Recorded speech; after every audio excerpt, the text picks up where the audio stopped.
Isaiah 54:16. It says, behold, I have created the smith that bloweth the coals in the fire, and that bringeth forth an instrument for his work. I have created the waster to destroy.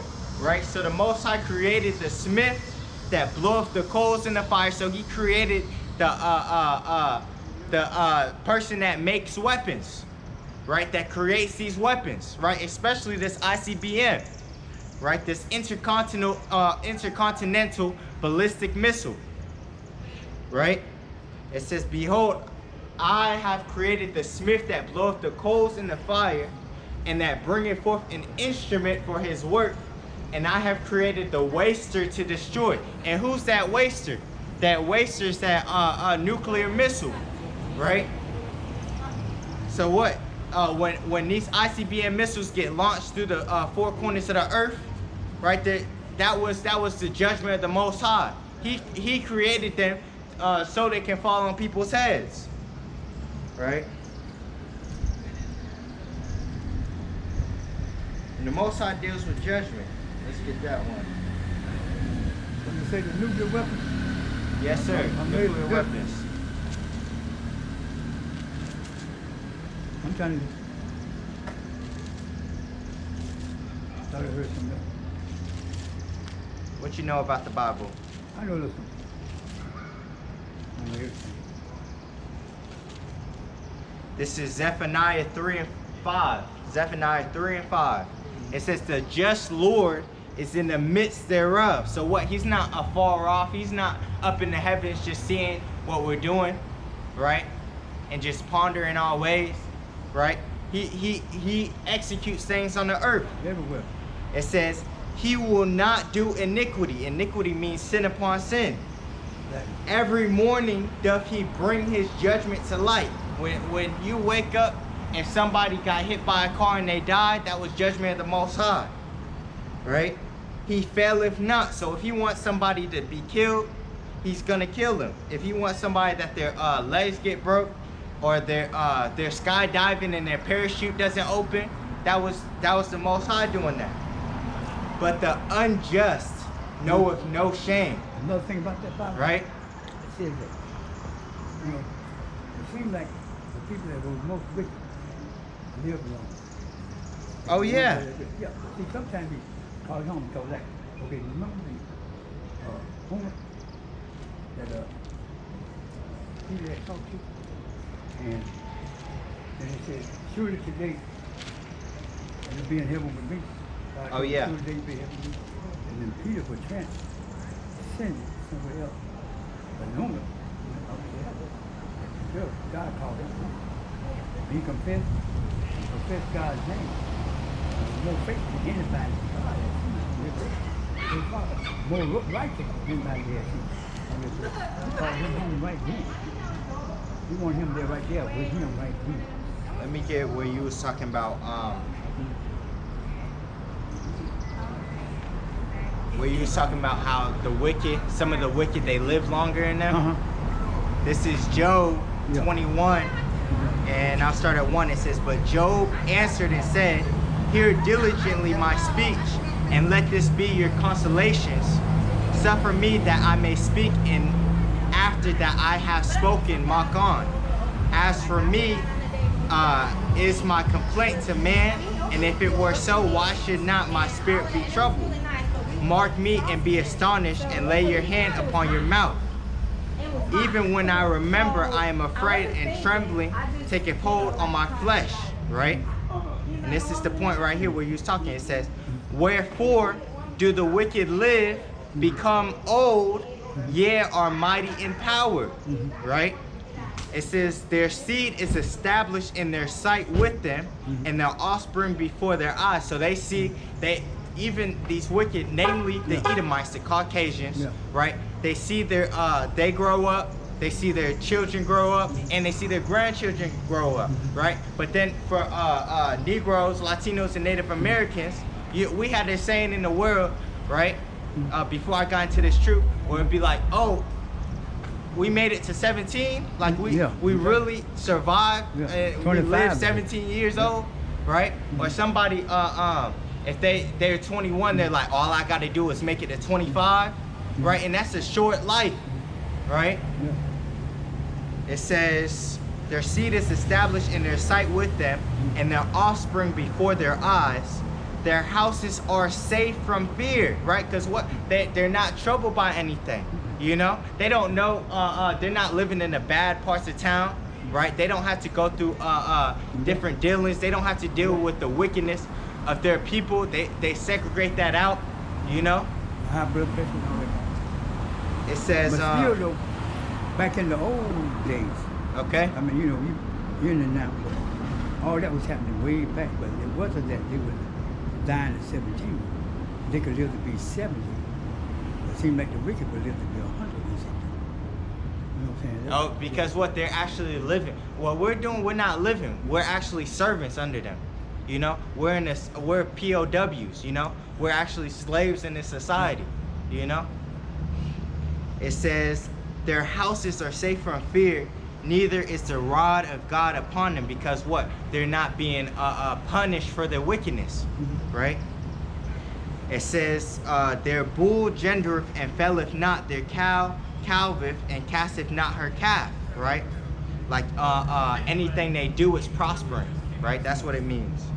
They send forth, it says they send forth their little ones like a flock, and their children dance. They take the timbrel and harp and rejoice at the sound of the organ, right? They spend their days in wealth, right? It says, and in a moment go down to the grave, right? They could be flying all through the corners of the world, right? And then they wax old and such, and then they die on a deathbed surrounded by their family. That's what we're seeing in this place now, right? Of these Edomites, these Caucasians. It says, therefore they say unto the Most High, depart from us, for we desire not the knowledge of thy ways, right? Because they think they're living a long life because of them, right? And what they created. But actually, it's the Most High preserving them because of this right here. Actually, verse 30, Job 21 and 30. It says, or I start at 29. It says, have ye not asked them that go by the way, and do ye not know their tokens, that the wicked is reserved to the day of destruction? They shall be brought forth to the day of wrath. Right. So when you see these Rothschilds living for a long time, and you know, and these Gettys and the DuPonts, you know, they're living for a long time and such. That's really for their destruction, right? You're right about that. See, long life doesn't mean everlasting. Exactly. And that everlasting is coming from the nation of Israel. You know, we're gonna get that everlasting life, right? Through the spirit and power of YAHAWAH, YAHAWASHI, right? I don't want to go too deep. I don't know how much you know. You already know. Hey, so hey, we're good. You know. Let me keep going in this chapter. It's still good. Verse 15. That's like vanity. Yeah, it is vanity for them. You know, it says, let the multitude perish than which that was born in vain. You know, and let my grape be kept in my plant, for with great labor have I made it perfect. You know, it says, Job 21 and 15, it says, what is the Almighty that we should serve him, and what profit should we have if we pray unto him? Because what? Really, in their spirit, they don't believe in the Most High, you know? They don't believe in the Most High. They believe in their technology, right? Let me get also. But it wasn't been so disobedient to God. You know what I'm saying? They were but disobedient. See, but God would do. You know, he preserved his wrath until he thinks it is time, you know what I'm saying, to drop the hammer, so to speak. You know what I'm saying? He'll let you live a long time. It doesn't matter when you may live. You're going to go through a whole lot of stuff while you live that way. Imagine even in our past, you know, like the past lives, right? We went through incredible things, right? And we still haven't gone through Jacob's trouble, you know? So we got to get through that. But this is Genesis 4, and I'm gonna start at 1, right? Because this is the start. Actually, no, the start really was in the past reincarnations, right? It was the so-called white man. His spirit was in the serpent, right, with Adam and Eve, right? He was that serpent, right? And he was Cain, right? And he still got curses from when he was Cain. Abel was representing the Israelites. When he was a serpent, he wasn't a serpent. He was an angel. They called him beautiful. But when the behind hit the earth, when he hit the ground, he turned into a snake. Whoa, wait. He wasn't an animal snake. I was just talking about No, I know. He was a serpent. He was a serpent. No, I mean like... But he wasn't in the He was a man. He was That's what I'm made trying to in say. God's image. Angels were made, God made angels for man, really. He made angels first for himself in heaven, to abide with him. But then, see, every person that woman gave birth to, God surrounded them with whatever angels. I don't know whether they were the old ones or the new ones, but God appoints angels. We're actually angels. Yeah. We're in chains of darkness, which is these bodies. Do you believe that He appoint angels to everybody that And look, I think mine is Jacob. I'm not. Because what? I mean Gabriel. I think mine is Gabriel. I'm not too sure. But somebody told me that I had a big angel. A couple of people saw my angel before. They told me that I had. They told me that.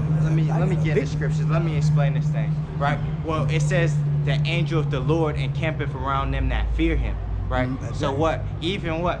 There's angels around this spot right now. Exactly. So you don't even know where they are. You know? Exactly. But let me get this one. This is Genesis 4 and 1, right? It says, and Adam knew Eve, his wife, and she conceived, right? So they had sex, right? And bare Cain and said, I have gotten a man from the Lord. And she again bare his brother Abel, and Abel was a keeper of sheep, but Cain was a tiller of the ground. And in process of time, it came to pass that Cain brought of the fruit of the ground an offering unto the Lord. And Abel, he also brought of the firstlings of his flock and of the fat thereof. And the Lord had respect unto Abel and to his offering, right? And in those times, the law was oral, right? There was laws. When Cain brought this, he was actually going against those oral laws. But this is what really confused me. It's confusing. Yeah. Why was Abel more faithful? Because in the laws, you have to bring Was there wickedness anywhere with Cain at that time? No. This is why, because he was going against the ways of the Most High. You can't sacrifice to the Most High fruit or vegetables and such like that. You have to sacrifice sheep and animals and such, the right animals, right? But see, when you okay, here's a carpenter, okay. Here's a bricklayer, okay. This is a tree, bricks, copper, wood, okay. But which one is more important or more valuable than the other? Now here's where I'm confused at. God has His own favorites in man. Oh yeah. He made everything. He has it, like He has the chosen people. When you go against His, when you go against His will, you know what I'm saying? May His will be done. You go against His will, but it's not that you are trying to, you know what I'm saying, force your will on God, but when you present what you have to Him as an offering, not an offering for, you know what I'm saying, for what you call that, offering of, I mean, like, you know, when the meat is presented, fire from heaven,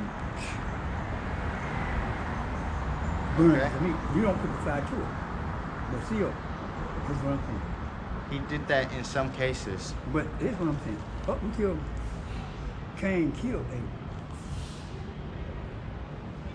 I didn't see no wrong with He look. that. Let me I mean, keep you know, reading. Let me keep reading and I break it can't say that I down. don't see any wrong with that. It says I'm confused. it says, and in process of time, this is Genesis 4 and 3. It says, and in process of time, it came to pass that Cain brought of the fruit of the ground an offering unto the Lord, right? And you can't do that. That's why that was basically disrespecting the Most High, right? And Abel, he also brought of the firstlings of his flock, right? And that's what you're supposed to bring. Was the mindset of evil or was it good? I mean, He knew. Okay, say your dad says don't go outside while I'm at work, right? But you do anyways, and he catches you, right? That's you disrespecting him because you rebelled against him, right? He already knew about the law that you had to bring. You have to bring the firstlings of his flock. One thing Of your about flock. God's way is hard to understand. Right. Let me keep going, and then you can ask the question. Okay. Okay. Let me ask you this question. Okay. Bible says God's ways are too high for man to understand. God's ways are, you know what I'm saying? Some things you can't put. My ways are higher than your ways, and my thoughts are higher than your thoughts. Man's mind, Yeah. Man's mind mean to what God has. You know what I'm saying? This. Yeah. Wait, we need to stick to this verse, That's what I'm right? saying. Yeah. Okay. That's all. It says, verse 5, it says, but unto Cain and to his offering he had not respect. And Cain was very wroth, and his countenance fell. And the Lord said unto Cain, That's what I'm talking about. Right? From the heart and the mind. Yeah, he Not just for his offering, but because look, yeah. What came from his heart. Yeah, because it says in Jeremiah, this is Jeremiah 17 verse 9, it says the heart is deceitful above